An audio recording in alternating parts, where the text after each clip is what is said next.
welcome you all for this new course in White Army, that is Surgery Simplified for Students. You fondly remember it as Triple S. Yes, yes, yes. Okay. So also you can call it as Study with Surgeons. Okay. Me and Dr. Nishant will be taking this entire surgery course for you. It's going to be a 80 hours surgery interactive classes online on Zoom as well as on YouTube.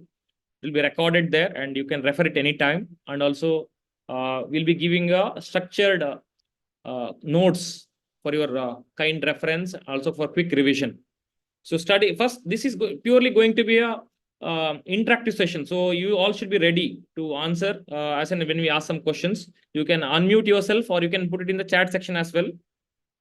Please be ready to unmute yourself and answer. Okay. So looking at this picture, what's your thought process is like? Okay, you're all now third years, fourth years, and some already the interns are there. So a case comes like this to your OPD or your emergency. What's your thought process? What will you do with this case, and how will you go about?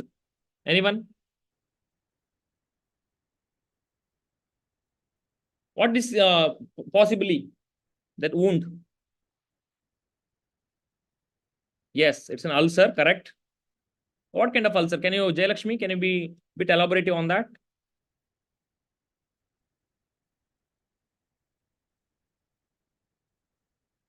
Punched out edges, correct? Correct, you're right. Just got punched out edges. Clean it with the povidone iodine and dressing. Let's see that later. This has got indurated margin, you're right. Correct? Perfect.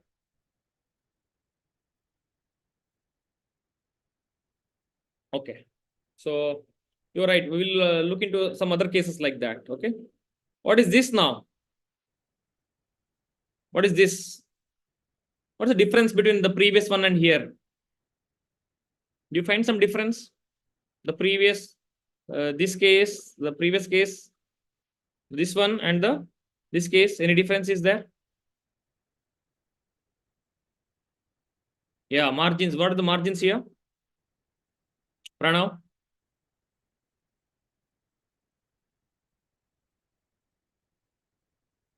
What about this? This wound? Totally different from the first two. Yeah, here the floor is different, correct? Jayalakshmi is right.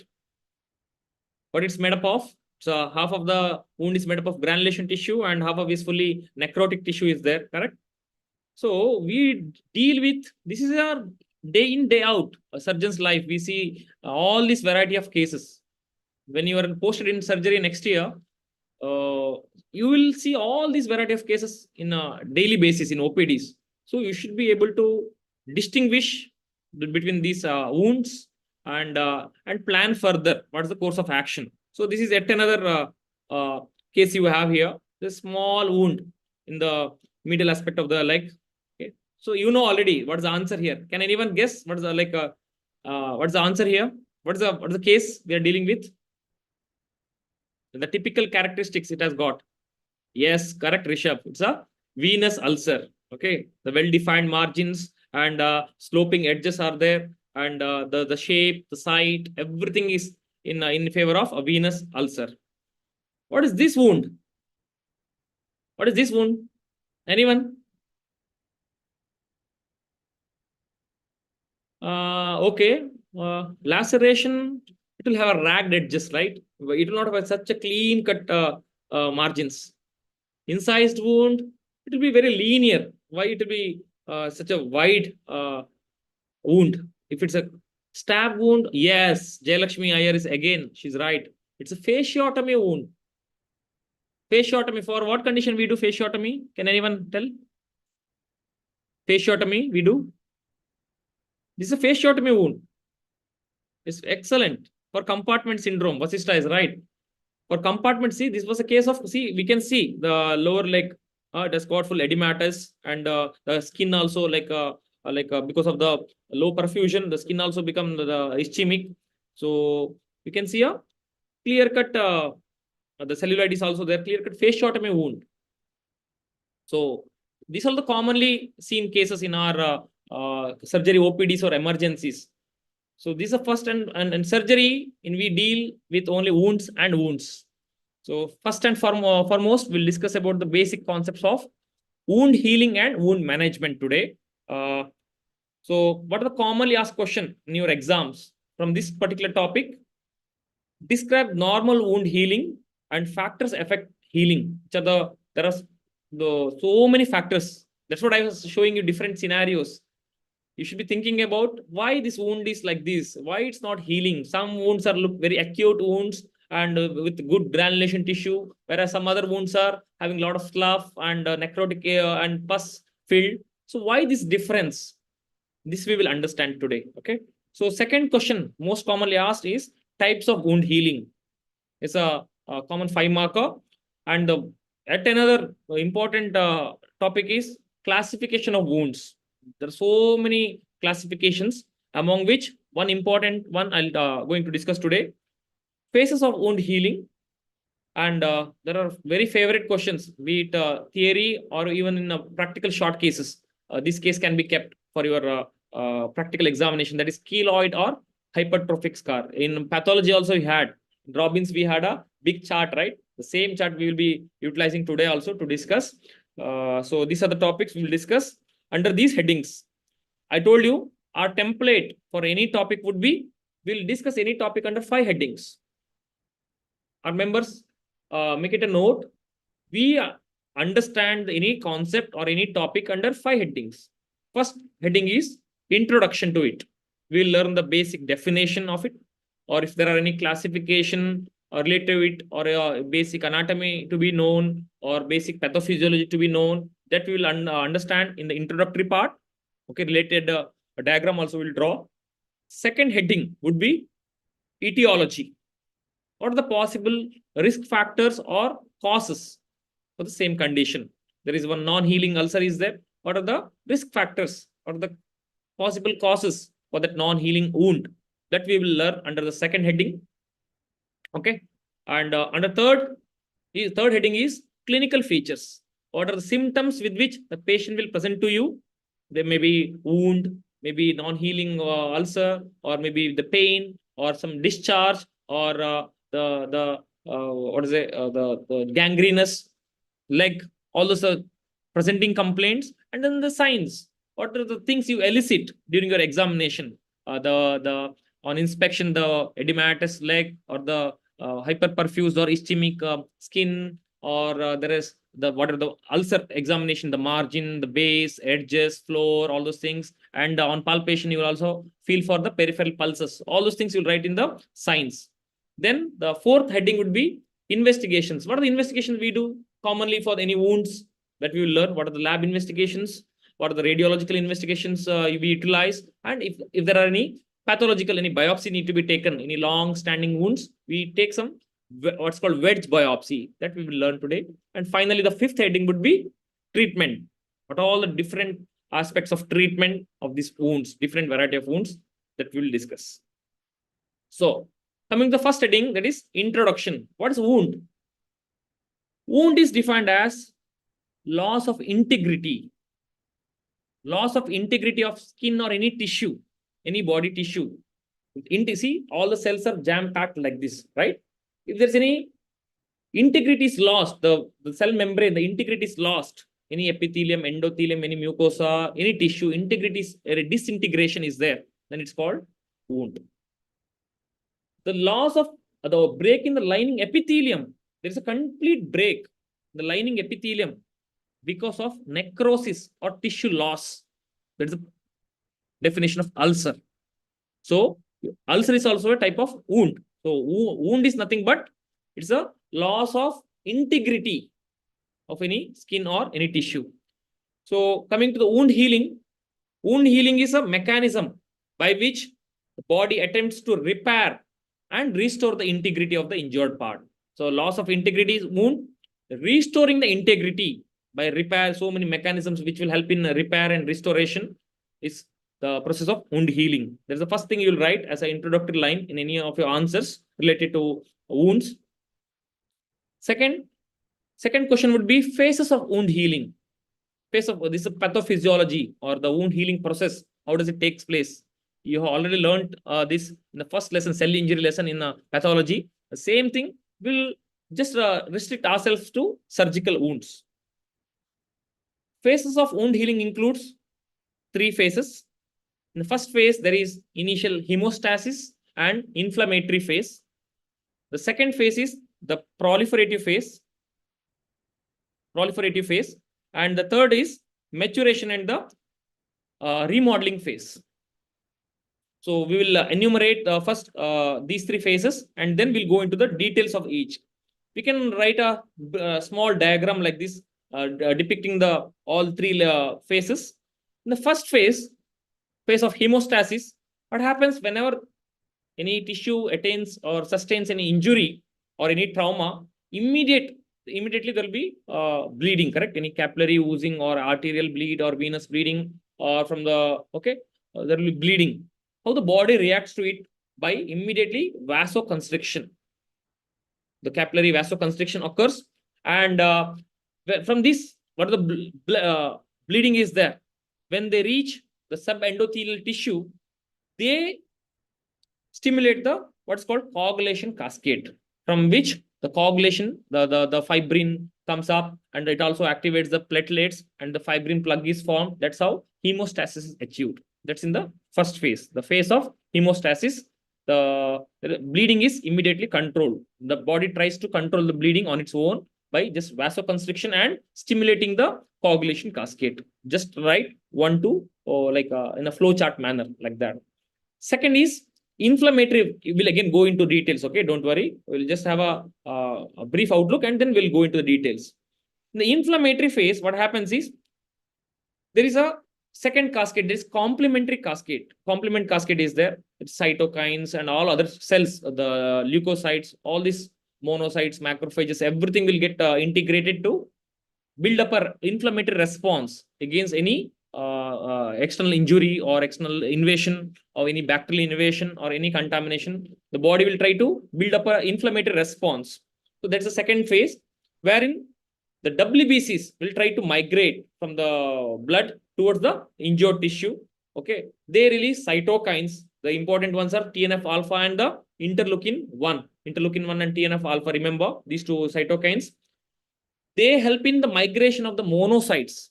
By chemotaxis, they help in the migration of the monocytes, which gets differentiated into what's called macrophages.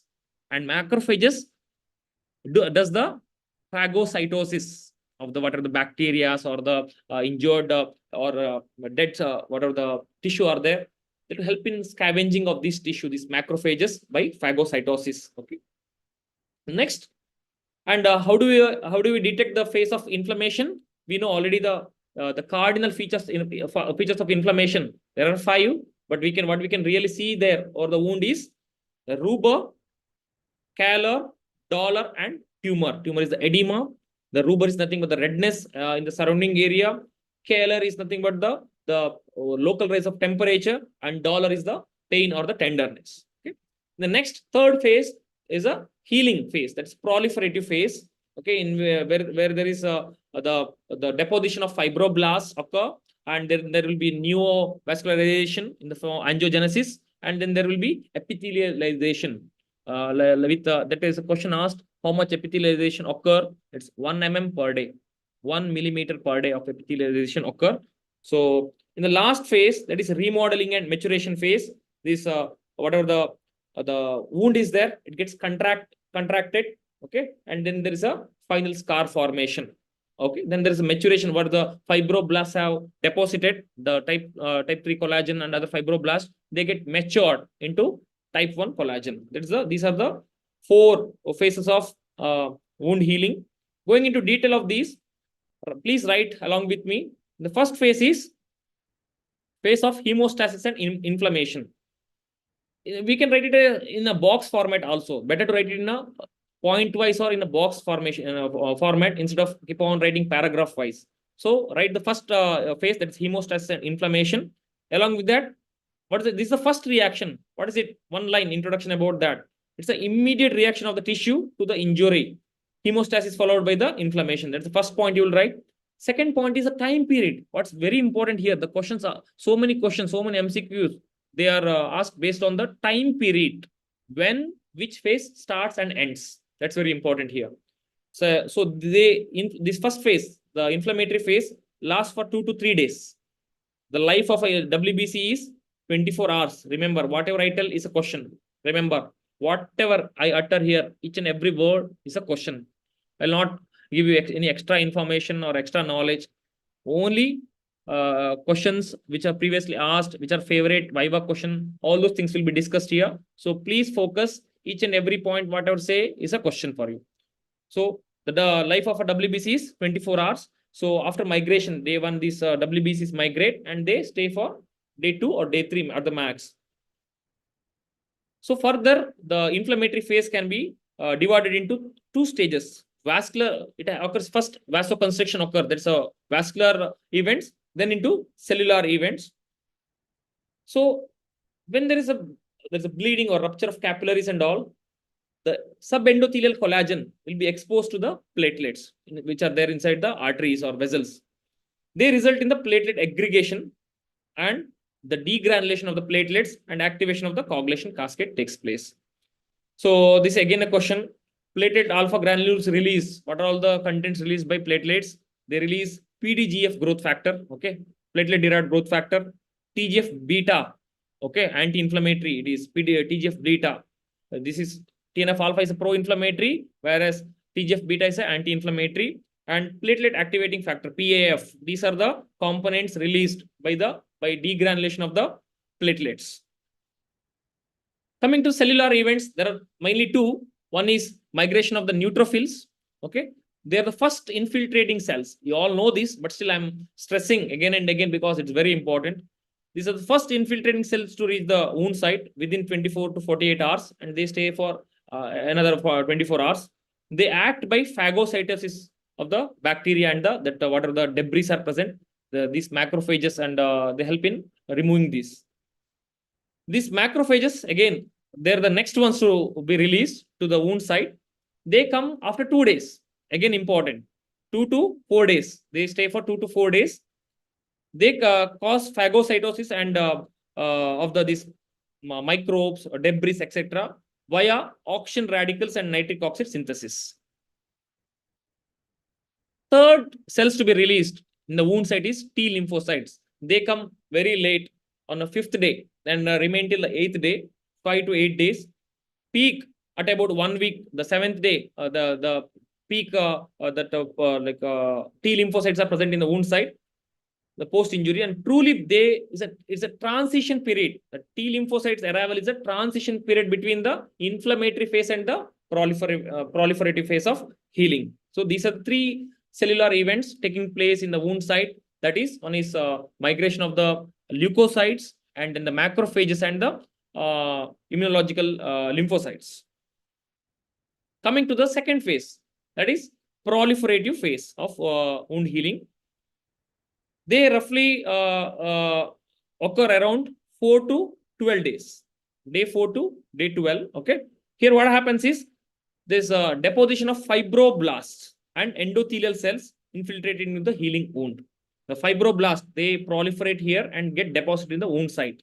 And okay, and also there is a deposition of collagen, and this macrophages will be simultaneously working to clear out all the debris and bacteria, everything. Meanwhile, there will be deposition of the fibroblasts and the type 3 collagen.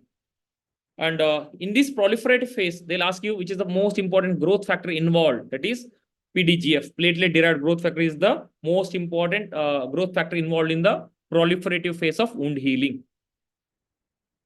And what happens exactly in the proliferative phase is the deposition of matrix. There is any wound, we have seen the first wound, the second wound, there is loss of tissue either by necrosis or for the traumatic removal. There is a lot of tissue removal has happened there. There should be redeposition of the same. So to proliferate and resynthesis of this matrix, mainly the collagen. Collagen is the ground substance, right? So collagen, initially type 3, then later on the deposition of type 1 collagen occurs. some of the ground substance like proteoglycans synthesis takes place here. We should remember two main proteoglycans, that is glycosaminoglycans, which form the base, that is the ground substance, and then also the proteoglycans like dermatan and chondroitin sulfate. Because many a times for wound healing we prescribe these. We prescribe these especially for osteoarthritis and such, and this thing where there needs a base matrix. We prescribe or we give the patients these glycosaminoglycans or dermatans or chondroitin sulfate. These are the ground substances or the ground matrix to be laid as a foundation for any wound healing. The final phase, the third phase of the wound healing is maturation and remodeling. Just like I mentioned, initially there is a type 3 collagen is deposited as a ground substance, which is later replaced by type 1. Type 1 collagen is a matured collagen. They get, why I am telling is, this is very important for next topic when we discuss about the scars, abnormal scars like keloid or hypertrophic scars. This one point comes very handy. That is, usually the type 3 collagen replaced by type 1 collagen in normal wound healing. If it doesn't happen, if there is a more and more deposition of the immature collagen, that will lead to the abnormal scarring, that is by keloid formation or the hypertrophic scar. That's why we should know each and every point, whatever written. This is a very handmade notes, which is this much is only required for your exam or to revise things. You can know the concepts.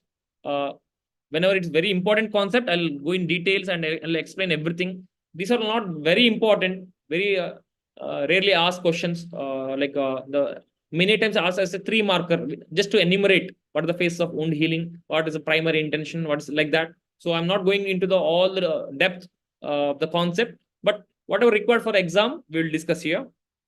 So here what happens is, there is again in the maturation phase, there is a realignment of the collagen. Collagen will be deposited like that.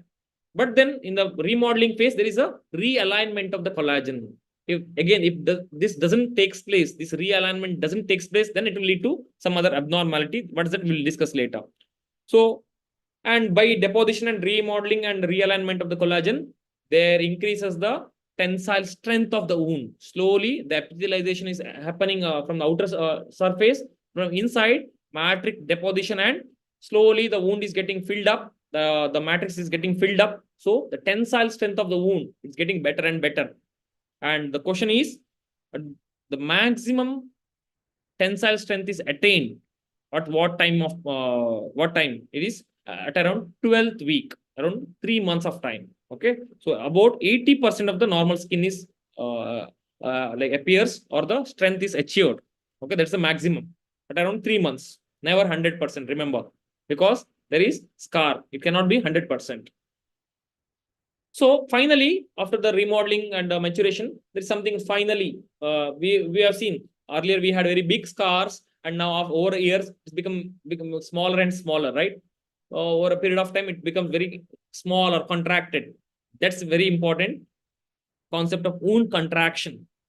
That happens. The question here is, the MCQ asked is, which cells cause this wound contraction and how it's different from the other cells? It's myofibroblasts. Myofibroblasts. You know what are myofibroblasts? These are nothing but the modified smooth muscle cells containing the how it's different from normal fibroblast is, they have a cytoskeleton containing the actin and myosin filaments. Okay, they are postulated as the major cell responsible for the wound contraction. Clear? Okay, so this one, these are taken from Bailey. This one, diagram you should have to write in your exam. Examiner will see this chart and give you maximum marks. This is one self-explanatory diagram. It's here. You need not have to write anything. Just write this diagram is more than enough. This depicts everything, which phase first and how many days and which are the cells. Everything is there in one self-explanatory diagram. So we'll again revise the same topic again with this diagram. So if we consider which are the cells, they come into the field of a wound, and the duration, the first one to come, the first phase, that is inflammatory phase, is leukocytes. The leukocytes from day 0 or day 1, they come and they'll be there. The maximum is in the day 2, and they slowly by day 3 or day 4, they come down. The leukocytes or the neutrophils.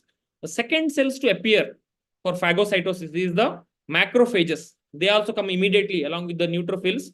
They by day 3 or day 4, they rise and slowly they scavenge all the debris and they come slowly come down by day 8 or day 10. Simultaneously, third cell, immunological, the T cells, T lymphocytes, they also appear by day 1 or day 2. They help in the inflammatory process. And simultaneously, the second phase, that is proliferative phase. Which cells are responsible for proliferative phase? Anyone? The fibroblasts. Fibroblasts, they come from the third or fourth day, and they'll be there, the fibroblast, till the 1 to 2 weeks time. Okay, this is the inflammatory phase, and then the proliferative phase from day 4 to day 12 or day 14 or up to 2 weeks, and then from the 1 week to 3 months or 6 months, then the final phase, that is the phase of maturation or the remodeling phase. So this is about the 3 phases of wound healing and different cells employed in the same. Coming to the types of wound healing. Types of wound, there's the phases, that's different. Don't get confused. The phases of wound healing and the types of wound healing. Types, there are 3 types of wound healing. One, the wound heals by primary intention. Okay. Then we have the wound healing by secondary intention. Then third one is tertiary intention. Okay. So what is first primary intention, secondary intention, tertiary intention, we'll learn. So 2 lines about each one. When does primary intention healing takes place is when the wounds are the margins or the edges are approximated, are very close to each other. For example, a clean cut incised wound or like a knife injury. There's an incised wound is there. The margins are very close by. Even the edges also very close by, very narrow. That kind of wounds, they heal by primary intention, which are very clean and margins are opposing each other, close to each other. Such wounds heal by primary intention. The end result of healing is complete return of function with minimal scarring and loss of some skin appendage over the scar tissue, some hair follicles or the tissue like the subcutaneous, some tissue may be lost, some skin appendages may be lost. That's it. Otherwise, almost near normal healing takes place with a minimal scarring. That is primary intention. Best example is all our surgical wounds. We do thyroidectomy and do the suturing. We do hernioplasty and do the suturing. All these wounds, the margins or edges are very close to each other. So they heal by minimal scarring and with the near normal healing. So that's called primary healing by primary intention. See, just like this, the wound over the hand, we had sutured this and it's healed with a very linear scar. Even later on, this will get contracted and the wound, the scar becomes very, very small. So this is healing by primary intention, primary. Okay. But secondary intention. Okay. Jayalakshmi is asking, sir, complete return of function means what? Complete, what is the function of skin? Jayalakshmi, what is the, if I mention some names, don't feel offended or some, okay. I know some few names, so I just call out their names, okay, randomly. So don't feel offended or insulted. I want you to interact even in the middle. If you ask some questions, that's fine for me. Jayalakshmi, what is the normal function of skin? That's restored. Yes, protection of the underlying tissue. Very good. Okay. And so that is restored. Any function of the overlaying, the hairs will start coming. So what is the function of the hair or the hair follicles or the underlying sebaceous cyst? When the wound is healed and all the structures regenerate, they'll try to continue the normal process they're intended to. That's called restoration of the normal activity. But secondary intention, secondary intention healing occurs when the wound margins are slightly wide apart. It's not very close. They are wide. Then the wound heals by the underlying deposition of granulation tissue and slowly the epithelialization takes place very slowly. Okay. That's why it's called healing by secondary intention. when the sides of the wounds are not well opposed. Here, wounds are left open and allowed to heal by granulation, contraction, and epithelialization on its own. We are not aiding it. We are not helping the wound to heal. It happens on its own. Okay. Here, the myofibroblasts are vital cells, especially for the contraction of the wound, for it to get smaller and smaller wound contraction. They decrease the space between the dermal edges. The problem here is the wound heals by a very poor scar, very wide ragged edges scar will be there. Okay, because the entire wound, whatever the contracted area is there, that forms a scar, very ugly scar will form, whichever the wound heals by secondary intention. Okay, and here, what is the cause for secondary intention? The healing is exaggerated. This is a question again, question asked. Many MCQs I have seen based on this. Any contaminated wound, any ugly or untidy or contaminated wound, we leave the wound to heal on its own. We don't close. If you close, the contamination remains inside, so it may get secondarily get infected, and we may have to later again open up. So we leave it open. So whatever the contamination is there, that will come out on its own. If it forms a pus, it will also get drained on its own. So in such condition, the whenever there's a contamination, inflammatory process also exaggerated, right? It's a body's response. So exaggerated or the delayed inflammatory and proliferative response, or the period that's responsible for the wounds healing by secondary intention. So we'll write 3 points for secondary intention. First thing is, it happens when the wound margins are not close to each other. Second thing is, it is because of the delayed or exaggerated inflammatory and proliferative phase. Okay, and this we commonly see in contaminated wounds. Okay, and the main cells responsible for the wound healing or the small the decrease in the size of the wound is myofibroblasts. That helps in the contraction of the wounds. Tertiary intention, also called delayed primary intention.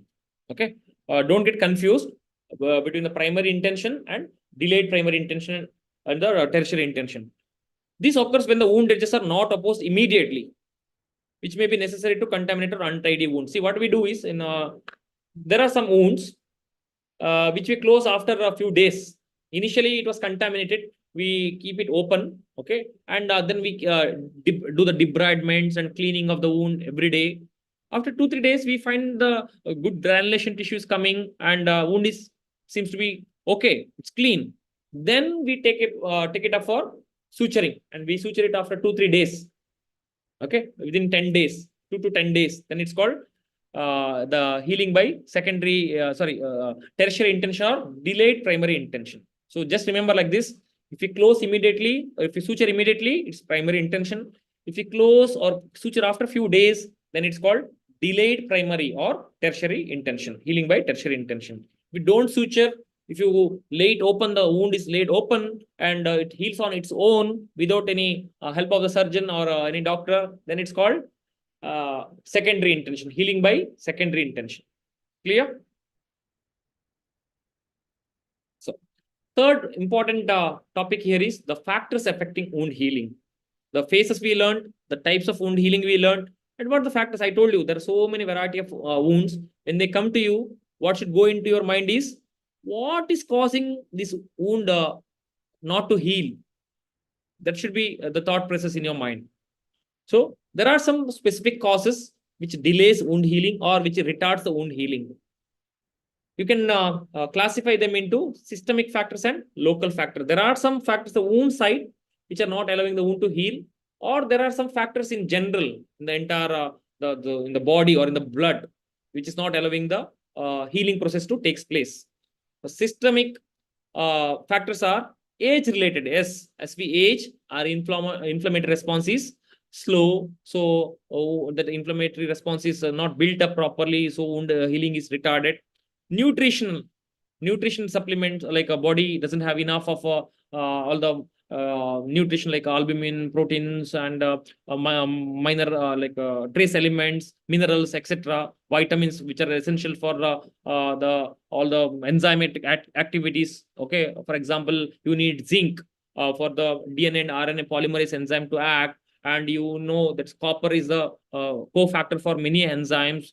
like many protein amino acids are required, glutamine is required, alanine is required. These are all nutritions. If they are deficient in, then the wound healing is delayed.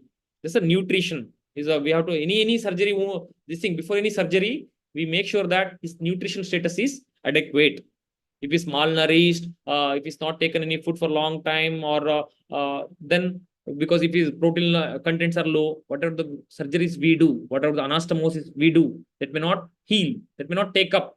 So it will lead to the anastomotic leaks or delayed wound healing, etc. So as a surgeon or even as any doctor for that matter, it's very important to look after the nutritional status of our patients. It's not just for looking good, the nutrition, but also for important for our immunological immunity and also for any wound healing purpose.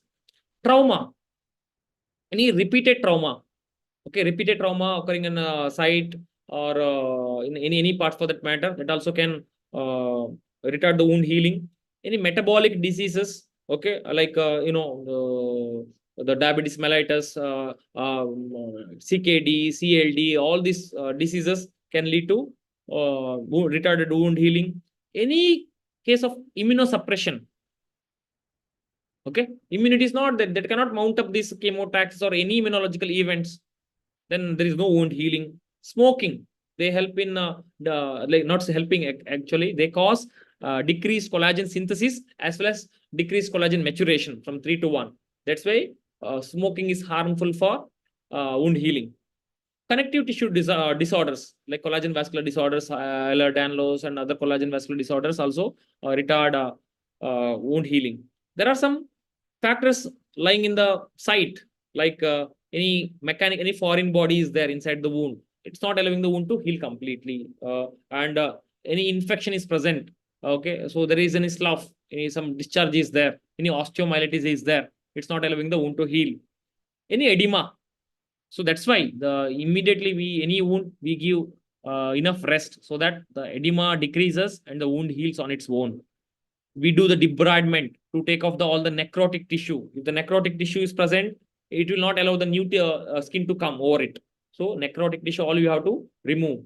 Any ionizing radiation, repeated radiation, any foreign body, any topical agents, some irritating. Someone was telling, that's why I told we'll discuss at the end. And someone was telling povidone iodine, okay, in the beginning for the wound cleaning. No, not really. I don't usually recommend povidone iodine. It's a very good antiseptic solution, but not inside the wound. It's only to be applied outside for epithelium. If you apply into the wound, it causes retarded granulation tissue growth. It's an irritant. It's irritant for the granulation tissue. So if you use the some topical agents, some even regular using of hydrogen peroxide or anything for that matter, these are all irritants. So using it regularly or repeatedly is not good. So again, coming into the details, dermal collagen contents decreases with aging. So if the collagen deposition doesn't occur, the wound healing doesn't take place. And also, second problem is collagen fibers show distorted architecture and organization. So again, realignment and the proper deposition doesn't take place of the with the collagen. That's why wound healing is not proper in the old age. Some systemic causes like anemia can lead to hypoxia and ischemia. So low oxygen tension has a profoundly deleterious effect on all aspects of wound healing, because any nutrition, anything is required for the wound healing comes via the blood. So if the blood supply is only not there, then we can't expect the wound to heal normally. Wound infection is the most common cause of delayed wound healing.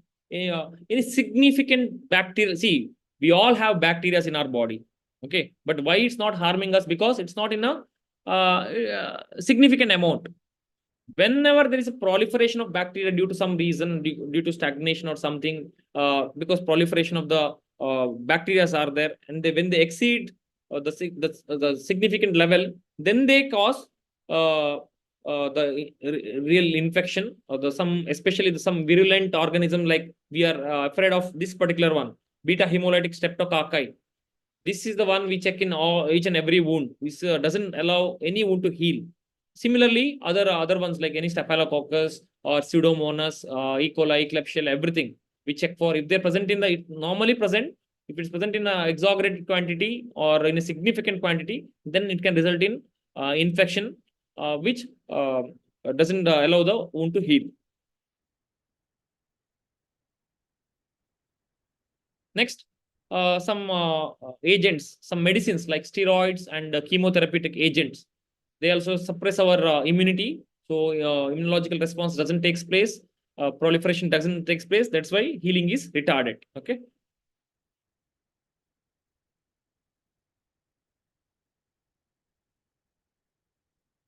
Metabolic disorders, just like we discussed, diabetes mellitus and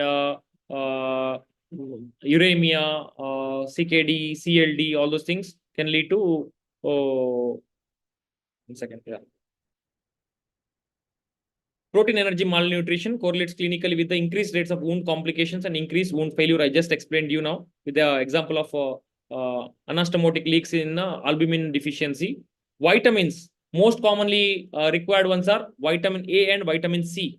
Vitamin A for the epithelialization, vitamin C mainly for the collagen synthesis and the cross-linking. Okay. Minerals, I told you the zinc is the important one. Zinc deficiency results in decreased fibroblast proliferation, decreased collagen synthesis, and impaired overall wound strength. Okay, that's why zinc and other, we also give with vitamin E and sometimes multivitamins. All the supplements we give to any patients with chronic non-healing wounds, because these are the trace elements or the minerals required for the enzymes to act and also for the wound healing process to complete. Okay, coming to yet another favorite question, both in your university exam as well as the entrance exam, that is keloid and hypertrophic scar. Write five lines, it's enough. Most commonly, they ask the difference between the keloid and hypertrophic scar. That also we should know. 5 points about each. The keloid. First one is it occurs in some specific individuals. That is, it's common in females, it's common in blacks, okay, and it's more likely to occur in familial. If someone in the family has like it, more of genetic predisposition it has got, and what happens, like I just mentioned, there is defect in the maturation phase of the collagen deposition and stabilization of the collagen fibrils. Normal collagen bundles are absent. Immature collagens are deposited more and more. There is no maturation or the cross-linking, proper cross-linking of the collagen is not happening. That's why there is excessive accumulation of the immature collagen, which results in keloid formation. Okay. So how to distinguish is this is the main distinguishing factor between the keloid and the both are excessive accumulation of the collagen tissue, abnormal collagen tissue. That's a common factor between keloid and hypertrophic scar. What the differentiating factor is, keloid continues to grow even after 6 months. Maybe for many years it keeps on growing.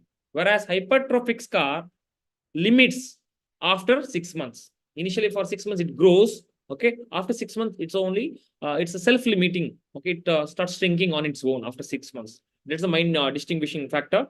And how do we distinguish the morphological is the keloid? Just remember what the difference between keloid and hypertrophic scar is. Hypertrophic scar is aligned or increased along the scar. Okay, if the scar is like this, it's just above that. The hypertrophic scar is just above that. Whereas keloid, it goes beyond the original scar.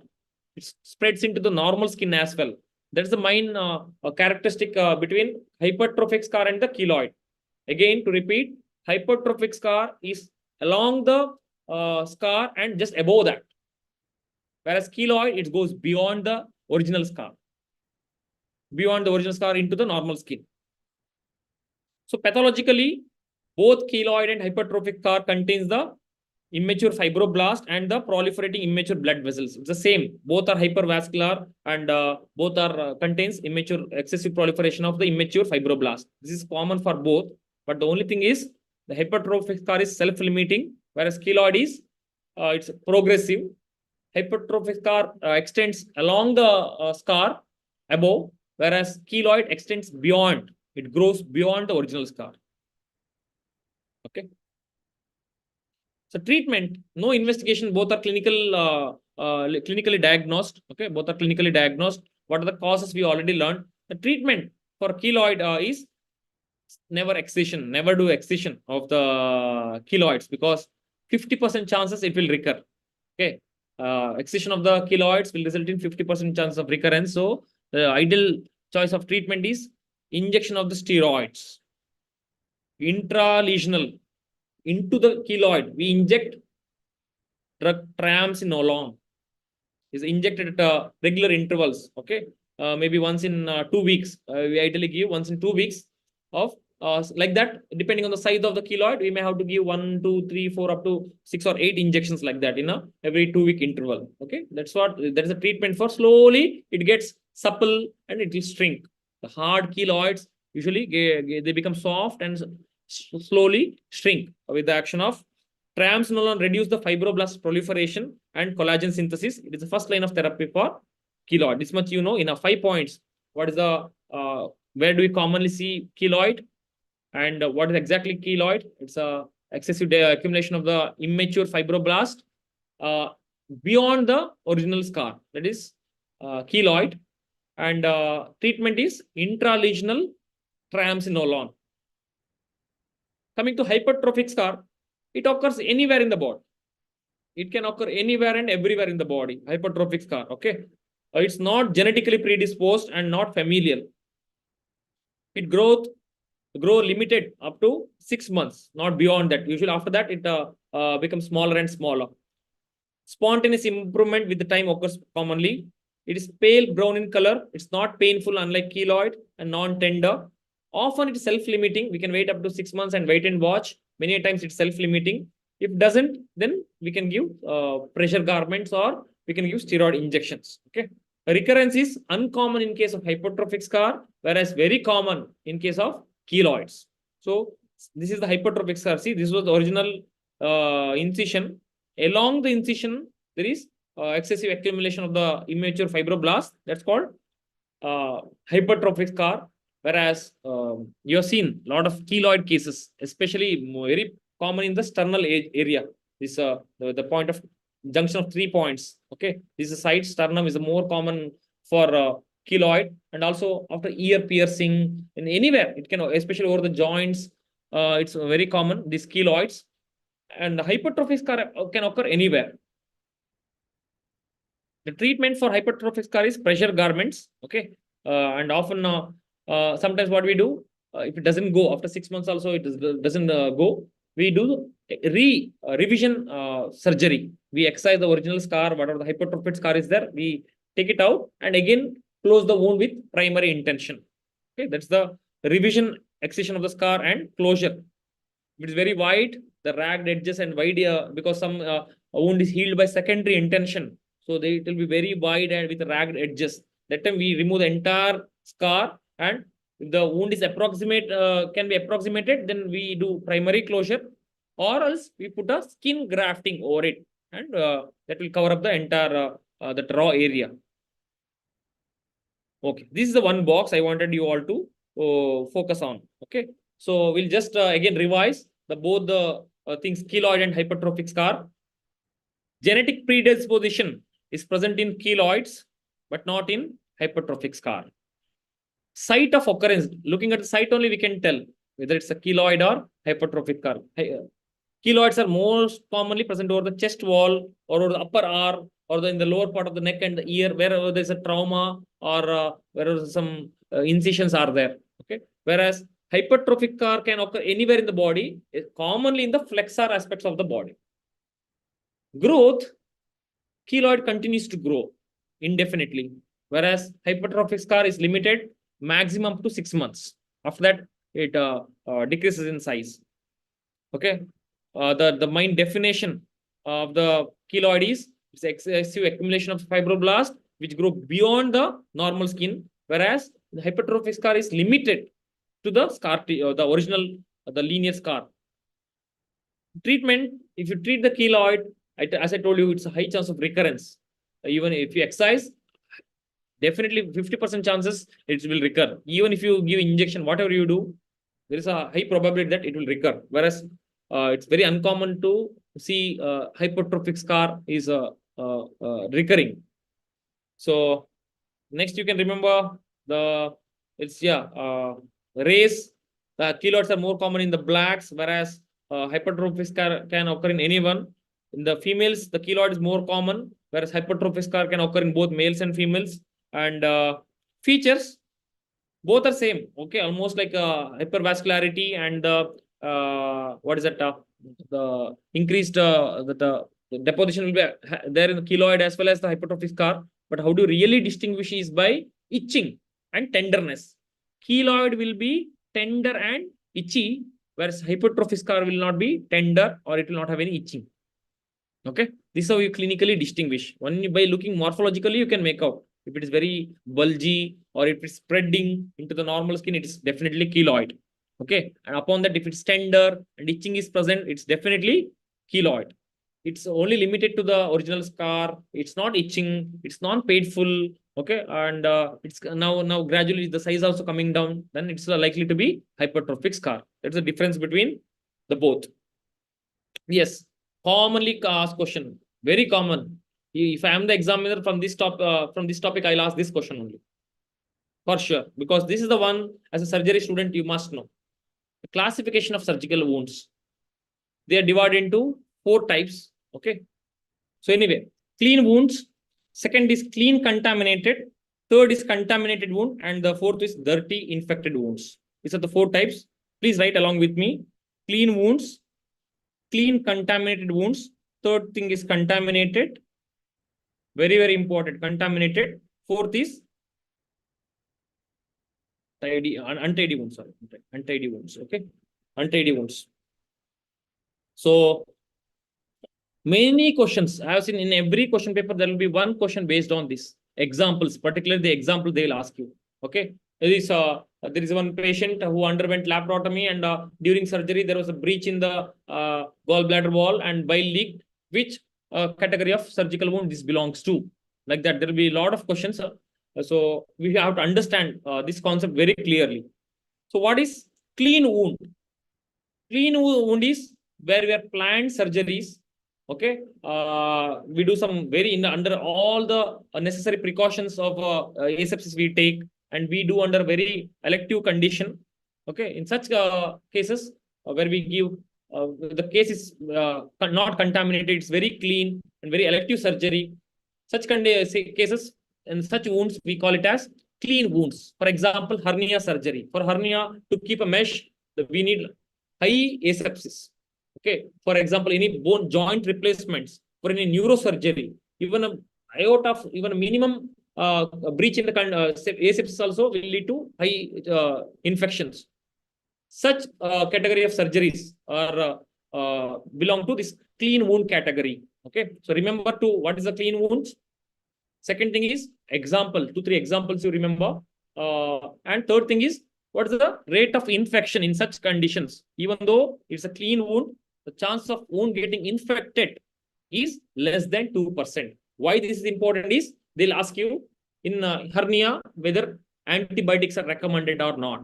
Then you say no, sir. The chance of infection is less than 2%. So prophylactic antibiotics are not recommended in these cases. That's the answer. Okay, that's about clean wounds. Second type is clean contaminated wounds. Clean contaminated wounds. Here we enter into the GI or genitourinary system. GI or genitourinary system, and in a controlled manner. And if there is a contaminant, like if contents are leaked, for example, when you cut the appendicectomy, see the part of the bowel is exposed, but it's a contaminated infection. Contained infection. It's not a contaminated. It's a very localized infection is there or contamination is there. But otherwise, the surgery enters at the skin incision, everything is clean. Other than see in cholecystectomy, there is a open up the cystic duct, but after taking all the control measures, correct. So these kind of even though we open up the bowel, for example, gastrojejunostomy, we open up the stomach and jejunum and we anastomosis. but we make sure that the whatever the content, the stool and all doesn't spill into the field. We put proper clamps and we slowly open up the bowel, and then we there is of course this contamination, but it's localized. It's not into the entire field. You understood? So these kind of where we do operations of the GI or genitourinary tract, these considered to be clean contaminated, because if it spills, it's a bile or any stool or all these are slightly contaminated, not very clean. They can cause an infection of around 10%, less than 10%. You consider less than 2% there for clean wounds, here less than 10% for clean contaminated. Okay. So example, any surgery related to GI or any related to genitourinary system. Clear? Next, third thing is contaminated wounds. It is acute emergencies like perforation or intestinal obstruction, okay, or very open wound, open road traffic accidents. All these belongs to because already contaminated. The peritoneum is contaminated with the bowel contents, or the limb is contaminated with the road, whatever the contents are there on the road, like that. These are considered to be the contaminated wounds. So here the chance of infection is 15 to 30%. Okay. And fourth one is the untidy or the dirty wounds, dirty infected wounds, where there is a frank pus, frank abscess is there. Appendicitis, if they give you appendicectomy, then it is clean contaminated.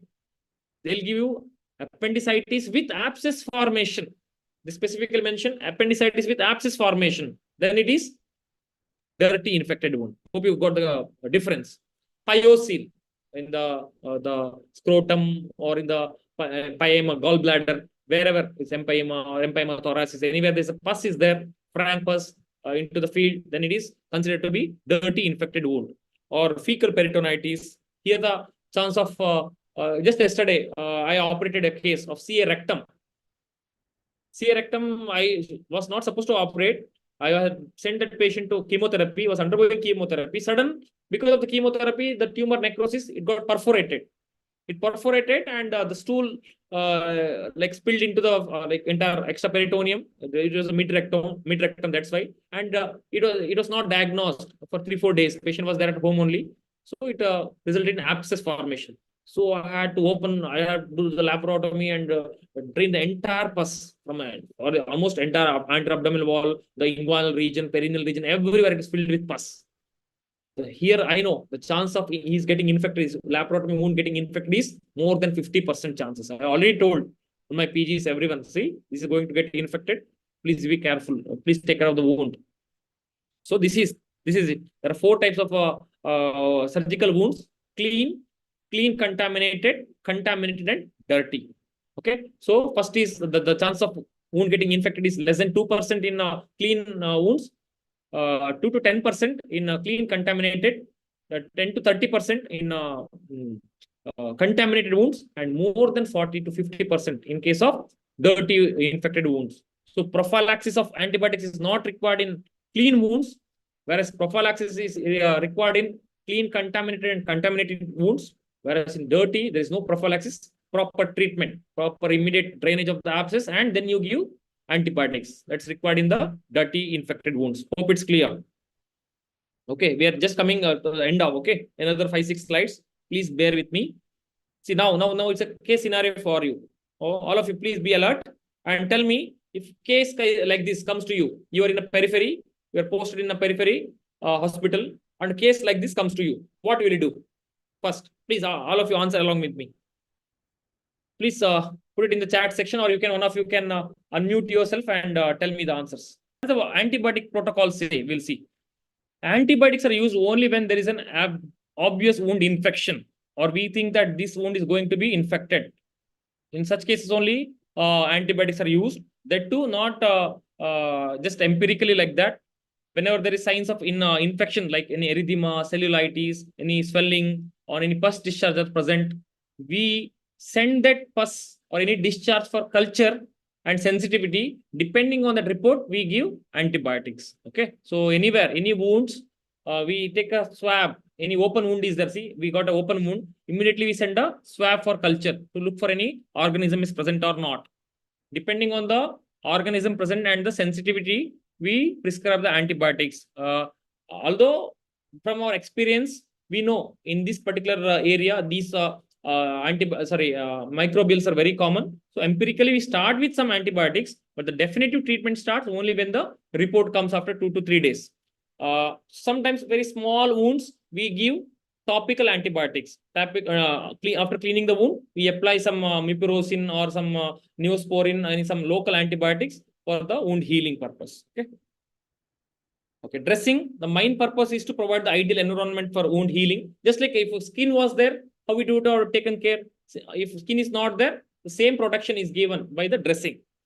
Covering a wound with dressing mimics the barrier role of epithelium and prevents further damage. Application of compression provides hemostasis and limits edema. Now see, this is how, see, this is such a big wound and it's healing by secondary intention. It will take a long time to heal, maybe months together. So how do we help in healing the wound is by doing skin grafting. So this is a different, another treatment of a wound, that is by putting a skin grafting. What is this? This is a donor area. Donor area always heals by secondary intention. We after taking out the skin, we don't approximate, we can't also. So this is the best example for healing by secondary intention. We keep the wound open and heals on its own by epithelialization. See, such a big scar has formed. I told you, know, whenever there is a secondary intention, there is a poor scarring or a very big scar will be formed. This is the best example for secondary cleaning with what solution? Jayalakshmi is asking. Always better to use normal saline. Normal saline is the best solution to clean. Okay. Otherwise, I told you in very infected cases and all, you can use very diluted better antiseptics like povidone iodine. And if there is a slough, that depending on the conditions also. If there is a lot of slough is present, you need some free oxygen-free radicals to be removed. Then you can use hydrogen peroxide or usol is present. Okay, so depending on the condition, that will when I take the class on ulcer, I will deal with what are the types of different dressings we do, what is WAC dressing and what are different solution, what is usol, what is everything and how does they act, everything I'll take. Today it's a general class on wound healing, so I'll not go into the details of each and every wound. Today this much is enough. See, this is another wound. See, patient came with a wound like this. Is a diabetic. What it has? Can you make out? What is this? Why it's yellowish? Anyone? Can anyone guess? Why it's like this?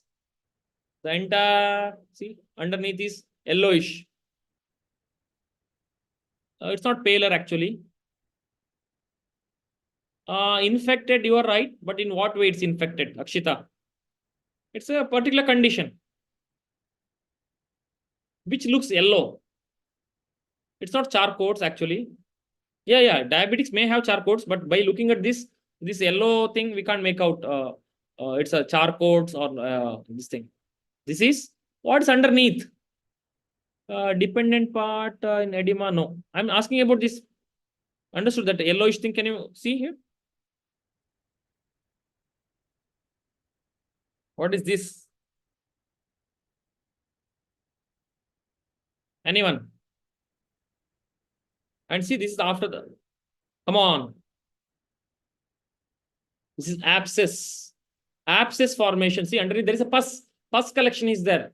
You are all right. It's caused by streptococcus. It's edema is there. Everything is right. But the condition is called abscess formation. So we have done the entire abscess is removed. Along with that, the skin, the necrosed skin also we have taken out. So this has become a very big wound. You think this wound will heal in any way? No. So we have to do some intervention like flap reconstruction. Here in the underneath skin is very difficult. We need a flap here. Okay. From a free flap or some rotational flap is required to cover this wound. There's a treatment for this. What is this? What is this wound? And what's the mainstay of treatment for this? What is this wound? Anyone, please unmute yourself. You need not have to unmute yourself and answer, please. You can unmute yourself. Anyone? Akshita? Abhinash is there. Abhinash, I am sure he is from Kolkata. Abhinash, am I right?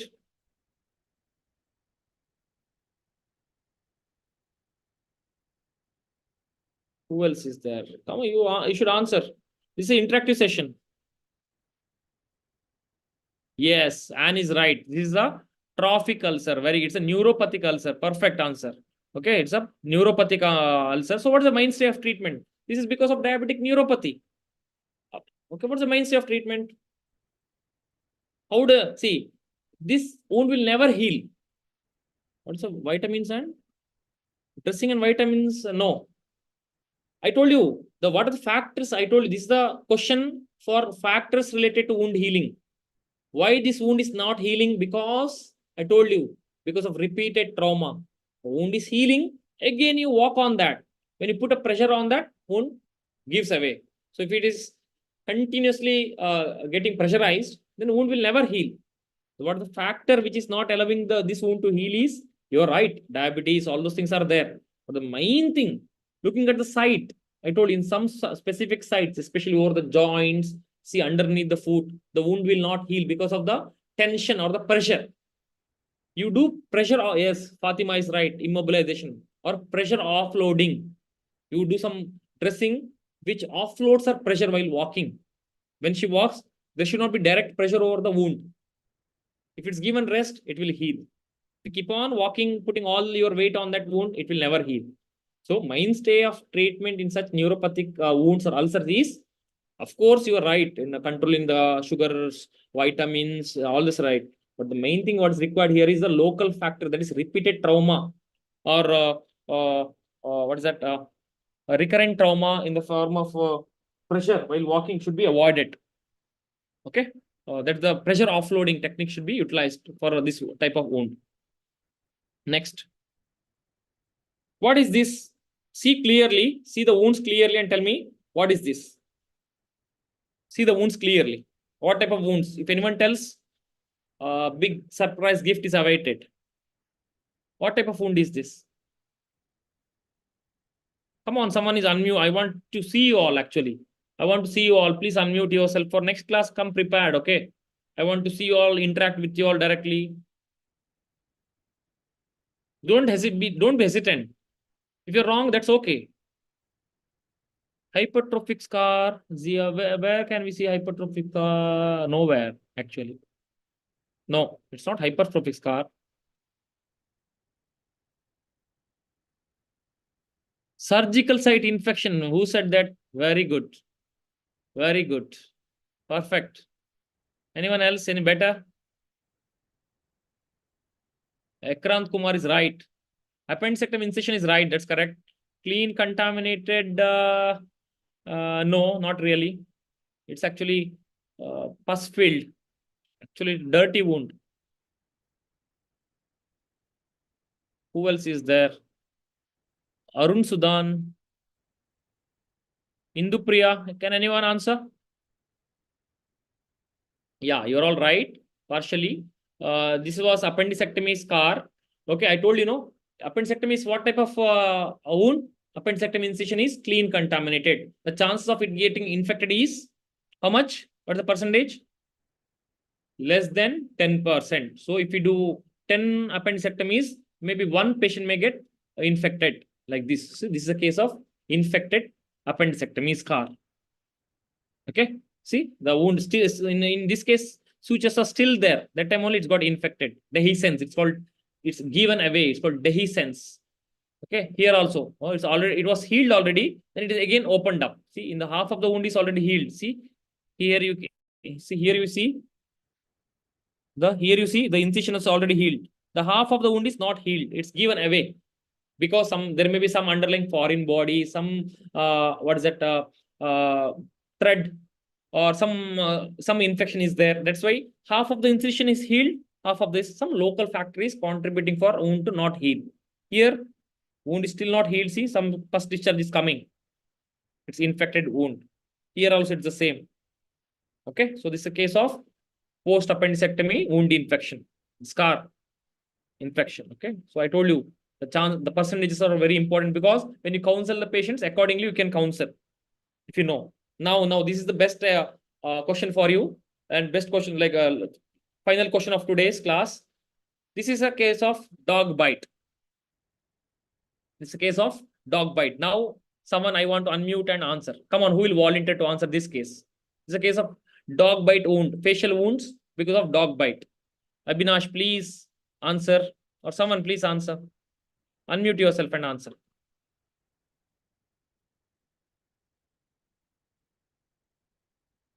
It's a case of dog bite. How will you manage this wound? Yes, Ekrant Kumar is right. Perfect. This is what I was looking for. No suturing is done in this case. In face, it bleeds profusely. Correct. Still, then you just apply pressure and stop the bleeding. You never suture these kind of wounds, because if it is yes, Zia is also right. Next thing is immunoglobulins for rabies. Correct. Okay. Little special scenario in just like contaminated wounds. Here also it's like a contaminated only. Rabies virus is there inside the wound. If it is rabid dog, you still not sure. So keep it open. If the virus is there, it will die. If you suture, it will remain inside the body and it will proliferate. Okay. If it's open, it will come in contact with the environment, it will die. Okay. So you wash the wound thoroughly and then put the pressure and stop the bleeding, and then give all the necessary vaccinations and immunoglobulins, etc.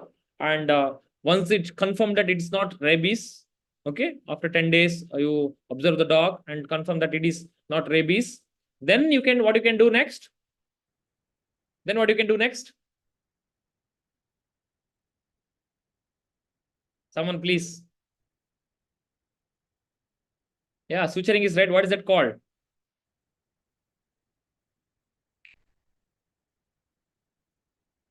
Healing by tertiary intention or delayed primary closure. Delayed primary closure you can do after 10 days. Okay, that's it. And Manipal also, from all these 5 books, I take the content and make it simplified for you. Now at the end, we have a quiz for you. We have a quiz. Okay, and I have 5 MCQs here. Please try to answer them. 5 MCQs. First one is simple forensic your knowledge. Let's check. Okay, okay, right, great. Fatima, Indupri, all are right. Correct. Jayalakshmi, Akshita, correct. Excellent. Injury IPC section is 44. Can anyone define what's injury? Can someone define? It's not anyway purview of today's class anyway. But if you know, it's well and good, or else it's okay. Because medical legal aspect of wounds also a question for you. Sometimes it can be asked in medical legal aspects. Okay, because for that you need to know what are the types of wounds, what is laceration, what is bruise, all those things. Yes, very good, Jayalakshmi. Any harm to the person's body, mind, reputation, and property. Akshita, perfect definition. Correct. Excellent. You're all brilliant students. Next, second question. Delayed wound healing is seen in all the conditions except diabetes mellitus, hypertension, infection, malignancy. Zahin, Akshita telling malignancy, Fatima and Jalakshmi telling hypertension, whereas Vasishta is telling diabetes mellitus. Come on, Vasishta. Vasishta is from, I remember he's from some Gujarat or somewhere. Radhika is correct. Radhika's iPad is answering correctly. It's hypertension.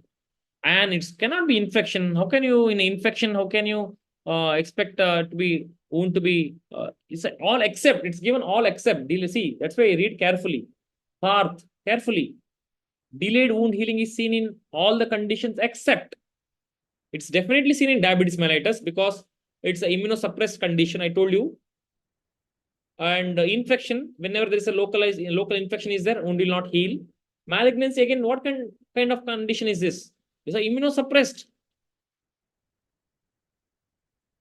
No. Hypertension will not cause slowdown. If there is a narrowing of the blood vessel, it can cause ischemia, but hypertension as such cannot cause ischemia all the time. Okay, hypertension is yeah, it's a very severe hypertension, very late stage where there is a complete narrowing of the blood vessel that can cause ischemia. and that can cause delayed wound healing. But overall, if you look at the 4 condition, in diabetes mellitus, definitely we are worried about the wound healing, infection also, malignancy also, because it's totally immunosuppressed state, hypertension, where it is not a big concern for us, because there are so many, if not one vessel is occluded, there are some other collateral vessels which will supply the blood to that area. Okay, so hypertension is the exception for delayed wound healing. No, your thought process is correct, but there is, see, it's a chronic condition, no, hypertension. So there will be collateral formation. So every if there is a narrowing of vessel in some area because of the collaterals or some other alternative, the blood flow is maintained in all the areas. Third question: fibroblast in healing wound derived from. This I didn't tell because I thought you should know this. Fibroblast in healing wound is derived from which tissue? Excellent. Excellent. Excellent. It's from the mesenchymal tissue. It's from local mesenchyme. Okay. And okay, this next one I already answered to you. If you can remember, please reinstate there. Primary closure of incised wound done within. Sometimes it will be confusing to you. Some confusing options will be given. Okay, so it's always within 6 hours. Within 6 hours. Okay. So last one. Last question. Drug used for intralesional keloid injection. Because next year, definitely as an intern, definitely you are going to use that. So for you to remember, I have given this question. Yes, it is a triamcinolone acetate. Also, common brand is Kenacort. Kenacort or triamcinolone acetate is the most commonly given drug for both hypertrophic and keloid. Okay, any burn wounds, anywhere, anywhere you can give it. And even for what is this carpal tunnel syndrome, you can give Kenacort. Tenovitis, you can give Kenacort. A lot of uses by this triamcinolone acetate. Okay, so better know that. So any doubts at the end? We're done with today's class. It's completed wound healing. Questions can be 3 marker or 5 marker. Very rarely they don't ask 10 markers from this topic, because in surgery there are lot other important topics are there. So better to know types of wound healing. That is 3 types and 4 phases of wound healing. You know, and most importantly, factors affecting wound healing is very important. Factors affecting wound healing, that is your local factors and systemic factors, both you should know. Okay, after that you have wound management. What are the types of wound management? Okay, that you should know. That we will anyway deal when we discuss about the surgical infections and ulcer topic. We will discuss all in detail the different types of wound dressing, wound cleaning, wound different solutions what we use. And suturing and all, we will discuss in any practical class. What are different sutures we use, the classification of sutures, where do we utilize which kind of suturing, everything we'll discuss. Okay. So any other doubts, if you can. Yes. Another that we'll be discussing. Okay. 2 things I'll be discussing separately: crush injury and compartment syndrome. Compartment syndrome and crush injury. It's a simple one. Crush injury is when the lot of tissue, including muscle, is devitalized. Between the 2 high pressure forces, if the tissue gets devitalized, then it's crushed. It's called crush injury. Whereas crush syndrome is because of this crush injury, what's there inside the muscle? Just like in hemoglobin in the blood, RBCs in the muscle, there is myoglobin that will released into the bloodstream, and it will cause AKI. Yes, very good. Rhabdomyolysis, and also can cause acute kidney injury. This is called crush syndrome. What is compartment syndrome? What is compartment syndrome? Yes, very, very important question that is. What is compartment syndrome? I'll just write down. I'll anyway discuss this again, but since you brought this up, we will finish it up here only once. What is compartment syndrome? Anyone? Increased compartmental, yes, correct, Parth. Compartment syndrome. How much increased? More than 30 mmHg. Okay, more than 30 of millimeter of mercury, if it's increased, we call, what are the features of compartment syndrome? P. Features of compartment syndrome. P for pallor. P for pain. Very good. Excellent. P for paresthesia. Very good. P for pulselessness. Very good. It's the last feature. Remember, pulseless is the last feature. Okay. Puffiness or edema. Very good. And cold. The ischemia, because there will be poikilothermia. These are the features of compartment syndrome. Okay. What is the diagnostic test you do? Clinical feature. These are the clinical feature. The clinical feature to tell it's a compartment syndrome. Which one? Pain on? Yeah, very good, Parth. Excellent. I loved that. Pain on passive stretching. When you stretch it passively, just like you check for DVT. Similarly, when you stretch, if he's having a lot of pain, then it's conclusive of compartment syndrome. What is the treatment? Immediately. There's no waiting. If you wait for tomorrow's OTD and all, by that time it will turn into gangrene. What is the immediate treatment? Bedside treatment. In fact, you do under local anesthesia or without anesthesia, but it should be done immediately. Correct, Fatima? Treatment is fasciotomy. And the question asked is, where do you do the fasciotomy? On the either sides of the legs. It's usually common in the lower limb. It can also happen in the upper limb. Where do you do is in the either sides of the legs, just posterior to the tibia. Okay, just posterior to the tibia. You do the two linear. I showed in the first photo there, fasciotomy wound. Okay, through that wound, you can access into all the 4 compartments: anterior compartment, posterior compartment, and median compartment. You can give like you can access.